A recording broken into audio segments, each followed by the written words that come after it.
출애굽기 제1장.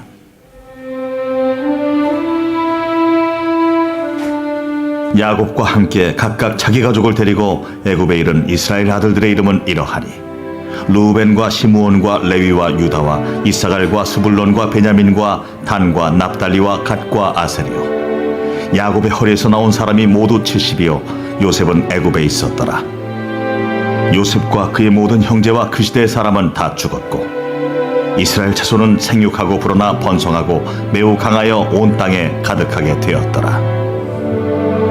요셉을 알지 못하는 새 왕이 일어나 애굽을 다스리더니 그가 그 백성에게 이르되 이 백성 이스라엘 자손이 우리보다 많고 강하도다. 자, 우리가 그들에게 대하여 지혜롭게 하자. 두렵건대 그들이 더 많게 되면 전쟁이 일어날 때 우리 대적과 합하여 우리와 싸우고 이 땅에서 나갈까 하노라. 감독들을 그들 위에 세우고 그들에게 무거운 짐을 지워 괴롭게 하여 그들에게 바로를 위하여 국고성 비돔과 라암셋을 건축하게 하니라. 그러나 학대를 받을수록 더욱 번성하여 퍼져나가니 애굽 사람이 이스라엘 자손으로 말미암아 근심하여 이스라엘 자손에게 일을 엄하게 시켜 어려운 노동으로 그들의 생활을 괴롭게 하니 곧 흙 이기기와 벽돌 부피와 농사의 여러 가지 일이라. 그 시키는 일이 모두 엄하였더라. 애굽 왕이 히브리 산파 십부라라 하는 사람과 부하라 하는 사람에게 말하여 이르되 너희는 히브리 여인을 위하여 해산을 도울 때 그 자리를 살펴서 아들이거든 그를 죽이고 딸이거든 살려두라. 그러나 산파들이 하나님을 두려워하여 애굽 왕의 명령을 어기고 남자 아기들을 살린지라. 애굽 왕이 산파를 불러 그들에게 이르되 너희가 어찌하여 이같이 남자 아기들을 살렸느냐? 산파가 바로에게 대답하되 히브리 여인은 애굽 여인과 같지 아니하고 건장하여 산파가 그들에게 이르기 전에 해산하였더이다. 하나님이 그 산파들에게 은혜를 베푸시니 그 백성은 번성하고 매우 강해지니라. 그 산파들은 하나님을 경외하였으므로 하나님이 그들의 집안을 흥왕하게 하신지라. 그러므로 바로가 그의 모든 백성에게 명령하여 이르되 아들이 태어나거든 너희는 그를 나일강에 던지고 딸이거든 살려두라. 오늘부터 출애굽기를 같이 말씀을 보는데 오경을 크게 이제 보면 5권의 책인데 이제 성경을 이제 구약 성경을 연구하는 분들은 이 오경을 어떻게 나누기도 하냐면은 창세기, 출애굽기서부터 신명기까지는 무슨 이야기냐면 모세의 일대기입니다. 그죠? 모세의 전기 아닙니까? 모세가 태어나고 모세가 죽고. 그래서 그러면은 창세기는 뭔가요? 창세기는 모세가 태어나기 전까지의 서두이고 오경은 결국은 모세의 이야기다. 이렇게도 이야기하는 경우가 있습니다.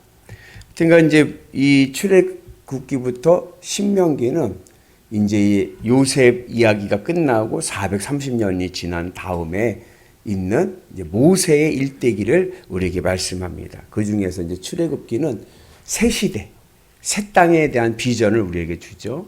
이제 출애굽기는 그 크게 세 부분으로 나눠져요. 그래서 출애굽기는 세 주제가 있습니다. 그래서 먼저 출애굽기 1장부터 18장까지가 하나의 내용이죠. 무슨 내용이냐면은 애굽에서 노예 생활하던 이스라엘이 출애굽해서 나오는 이야기죠. 이 출애굽 이 1장부터 18장까지에서의 주제는 뭐냐면 구원입니다. 구원. 하나님의 구원하심.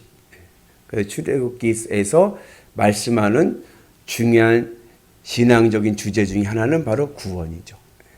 그리고 이 출애굽기 이 구원의 주제 안에서 가장 놀라운 사건은 뭐냐? 여러분 1장부터 18장까지 출애굽기 내용들을 아시는 분들은 한번 생각을 해보세요. 이 주 사건들 중에서 가장 클라이막스, 절정은 무엇일까? 그 절정은 바로 홍해를 가르는 사건입니다. 출애굽기 14장. 그래서 무엇을 얘기하려고 하냐면은 하나님의 전능하심입니다.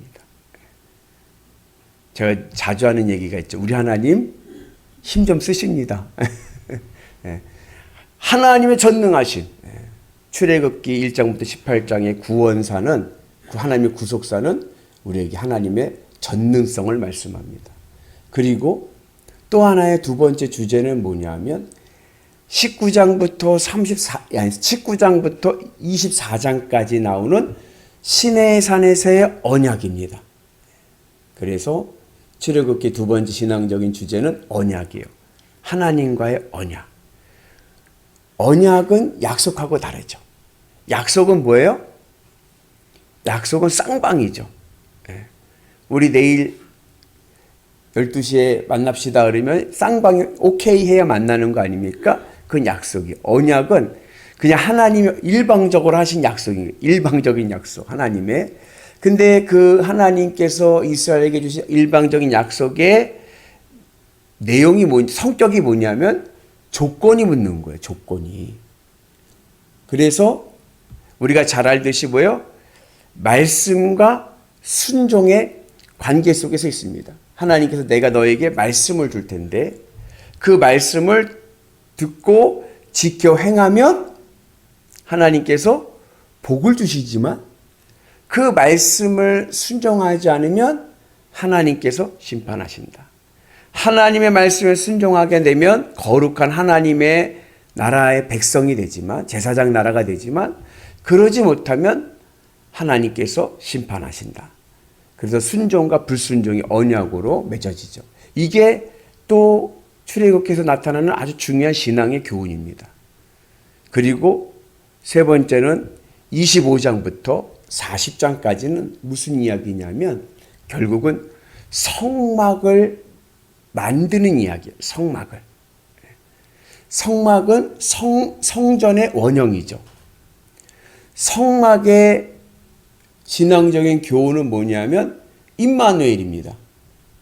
하나님이 함께 하심이요. 그래서 창세기 1장에 저 하늘에 계셨던 하나님, 저 우주에 계셨던 하나님께서 출애굽기 19장에서 시내산으로 내려오셨는데 그 시내산에서 성막의 비전을 보여주시고 성막을 지으심을 통하여서 이제는 이스라엘 공동체 안에 함께 하시는 거예요.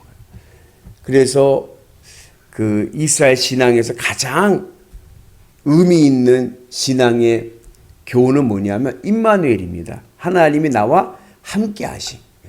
하나님 나와 함께 하심으로도 만족할 수 있는 은혜가 있기를 축복합니다. 그래서 우리가 지난번에 로마서 우리 같이 말씀 볼 때 바울이 뭐라고 이야기했냐면 하나님께서 우리에게 율법을 주신 이유는 우리가 죄인임을 깨닫게 하시기 위해서다 이렇게 말씀했어요. 로마서에서 사도 바울이. 그런데 출애굽기 신앙 안에서 보면 하나님께서 이스라엘에게 율법을 주신 이유는 하나님과 함께 하시기 위해서입니다. 하나님 우리와 함께 하시기 위해서 율법을 주신 거예요. 내 그 말씀을 지켜 행할 때 하나님이 나와 함께 하시고 나를 도우시고 우리의 삶 속에 하늘의 큰 은혜의 복을 주실 줄로 믿습니다. 오늘 이제 출애굽기 처음 서론의 이야기가 나오는데 요셉이 죽고 그리고 나서 한 430년이 지났어요. 세월이 많이 지났죠. 그러니까 무슨 일이 생겼냐면 바로 여기 성경 나오는 바로는 파라오를 얘기하는 겁니다. 파라오 왕, 애굽의 왕. 애굽은 이집트인 건 아시죠? 이집트의 파라오들이 이제 대를 거쳐서 바뀌지 않습니까? 왕조들이 바뀌고 그러면서 이제는 세월이 많이 지나니까 이 요셉을 알지 못하는 왕들이 생기는 거죠. 왕조가 바뀌니까. 그러니까는 이 애굽 왕으로서는 무엇이 문제가 됐냐면 이 이스라엘 백성들이 이스라엘 민족들이 막 번성하는 거예요. 우리 보면 성경에 보면 나오지만 그 모진 중노동 속에서도 그냥 순풍순풍 아이를 잘라. 그래가지고서는 번성하니까 나중에는 어떻게 되냐면 이러다가는 우리가 먹힐 수도 있겠다. 그 생각을 한 거예요. 그래가지고 이 바로 왕이 어떻게 했어요? 그 이스라엘 민족 야곱의 후손들을 막 하층민으로 만들어버리는 거죠. 막 노역을 시키고 밑바닥 인생으로 만들어버리는 거예요. 그래갖고 올라오지 못하도록. 그래서 이 애굽 사회는 애굽인들이 헤게모니를 잡게끔. 근데 그건 어디나 마찬가지죠. 우리나라도 예를 들어서 우리나라도 요즘에는 이제 뭐죠? 결혼하기도 어렵고 노동력도 없으니까 어떻게 해요? 이제 조금 가난한 어려운 나라들 분들을 이렇게 데리고 와서 공장에서 일도 시키고 그리고 또 결혼도 하고 그래요. 그런데 그 사람들이 와가지고서는 너무 번성해가지고 그냥 많아지면 어떨까요? 우리도 위협감을 느끼겠죠. 그러면 어떻게 해요? 그러면 이제 차별하겠죠. 차별. 그러면서 이제 모진 핍박을 당하고 고난을 당하면서도 하나님께서 그 고난 속에서 은혜를 주시고 이스라엘 백성을 이스라엘 되게 하셔서 이제 출애굽의 은혜를 허락하십니다. 오늘 우리가 이 과정 속에서 우리가 하나 생각할 것은 고난에 대한 관점입니다. 고난에 대한 관점. 우리에게는 예수를 믿어도 고난이 와요. 그죠? 인생이 고난이 올 때 우리가 이것을 어떻게 대처해야 되는가? 오늘 본문에 보면 우리는 두 가지 신앙적인 교훈을 얻을 수가 있습니다. 첫째는 뭐냐면 이 고난이 올 때 우리는 이 고난을 어떠한 관점에서 보아야 되냐면 소명의 관점에서 봐야 됩니다. 소명. 하나님의 부르심. 그러니까 내 고난이 오고 어떠한 어려움이 오고 그런 상황 속에 오게 될 때 이것을 그냥 원방불평하는 것으로 그게 끝나는 것이 아니라 이 고난과 고통 가운데서 하나님의 뜻이 흐르고 있음을 깨닫고 하나님이 나에게 원하시는 것이 무엇일까? 하나님이 나를 무엇으로 부르고 계시는가?